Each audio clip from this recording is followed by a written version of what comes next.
Hello student, good morning. आज हम class 5th में हिंदी रीडर में चैप्टर नंबर 11 पक्षी जीवन है कि आपको रीडिंग कराएंगे। तो सभी बच्चे अपनी अपनी बुक खोलेंगे और मेरे साथ साथ रीड करेंगे। और जो बच्चे जिनके पास बुक नहीं है वो अपने वीडियो से इसको रीड करेंगे। तो सभी बच्चे ध्यान से देखेंगे। पक्षी जीवन पाठ 11। मानव और पक्षियों का सदा से घनिष्ठ संबंध रहा है। घनिष्ठ यानी मजबूत। मानव के भीतर छिपे विचारों व कलाओं का जितना पक्षियों ने प्रभावित किया, शायद उतना किसी और ने नहीं। चाहे नल के पास दमयंती का हमें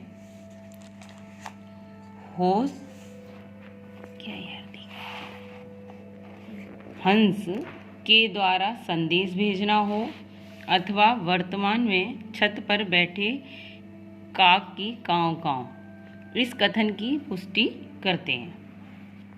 मतलब पहले के टाइम में पक्षियों के द्वारा जो है संदेश भेजे जाते थे। पक्षियों के सुमधुर गीतों का प्रभाव मानव मस्तिष्क पर जितना पड़ता है, यह तो कोई कोयल की कूक सुनने वाला ही जाने। मोर की थिरकन किसका मन नहीं मोह लेती। थिरकन यानी नाचना मोर का सबको मन भाता है। कहते हैं महर्षि वाल्मीकि के भीतर काव्य का सृजन करने वाला, मतलब काव्य को सजाने वाला, सृजन यानी सजाने वाला, करने वाला हंस का जोड़ा ही था, जिसमें एक हंस को किसी शिकारी ने मार गिराया था। विरहणी हंसनी को, विरहणी यानी हंस के वियोग में लिप्त, हंसनी दुखी, या कह सकते हैं विरहणी यानी हंस के वियोग में दुखी। हंसनी को देखकर उसके मुंह से काव्य फूट पड़ा। किसके मुंह से? महर्षि वाल्मीकि के। दिल का तड़प उठना, मन महसूस कर रह जाना।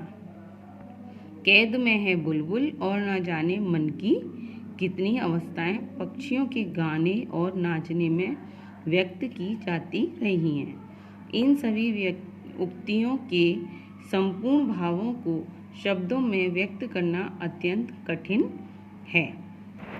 दाने दुनके की खोज में पक्षी सारा दिन विचरण किया करते हैं, यानी दाना ढूंढने के लिए वे सारे दिन आसमान में उड़ते रहते हैं। दिन भर विचरण करके जब वे लौटते हैं तब कुछ तो अपने घोंसले में विश्राम करते हैं, विश्राम यानी आराम करते हैं, परंतु अधिकतर पक्षियों का बसेरा होता है। बसेरा यानी घर, घोंसला होता है वृक्षों का झुरमुट या डाल।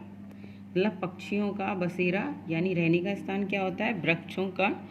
वृक्ष यानी पेड़ों का झुरमुट या डाल पर वे अपना स्थान बनाते हैं। यहाँ बैठकर वे रात बिताते हैं। जल के पक्षी जल में बसेरा कर लेते हैं। जो जल के पक्षी होते हैं वो जल में विश्राम करते हैं। विश्राम हेतु शयन यानी सोने का सबका ढंग भिन्न भिन्न होता है, यानी विश्राम करने का और रात में सोने का सबका अलग अलग तरीका होता है।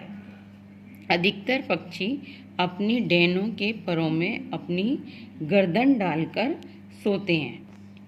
सारस तो एक पांव पर खड़ा होकर शयन क्रिया कर लेता है। पक्षियों को अपने जीवन की रक्षा करने के लिए बराबर संघर्ष करना पड़ता है। अंडे देने के लिए प्राय पक्षी घोंसलों का निर्माण करते हैं। जब अंडे देने और बच्चों के पैदा होने का समय होता है तो माता पिता तथा बच्चे सबके लिए खतरा ही खतरा रहता है। छिपकलियाँ, सांप, चूहे, गिलहरियाँ, बंदर और यहाँ तक कि स्वयं मनुष्य भी इनके अंडे ढूंढता फिरता है। यानी पक्षियों के जो अंडे होते हैं उनको सदा डर ही रहता है, खतरा ही रहता है, क्योंकि ये जो सभी हैं छिपकली, सांप वगैरह, ये इनको अंडों को खराब भी कर देते हैं। दूसरे पक्षियों पर भी यकीन नहीं किया जा सकता। ऐसे में सुरक्षा हेतु कई पक्षी नदी के किनारे जमीन में सुरंग बनाकर उसके भीतर अंडा देते हैं, जैसे अवावील।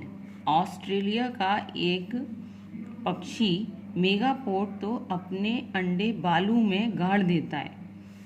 टिटहरी अपने अंडे जमीन पर ही दे देती है।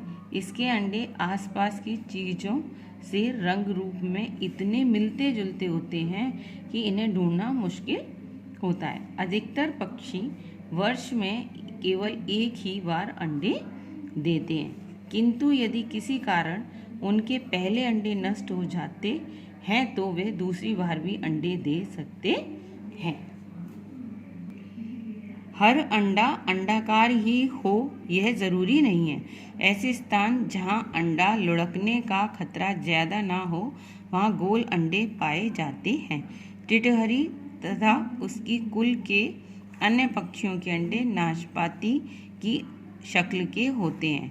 हर अंडे का नुकीला सिरा भीतर की ओर होता है ताकि सारे अंडे कम से कम स्थान घेरें। तो बच्चों, आज की रीडिंग हम आपको यहीं तक कराएंगे।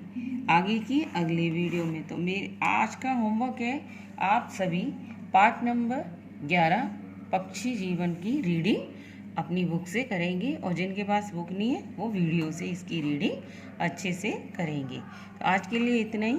सी यू टुमारो। Thank you.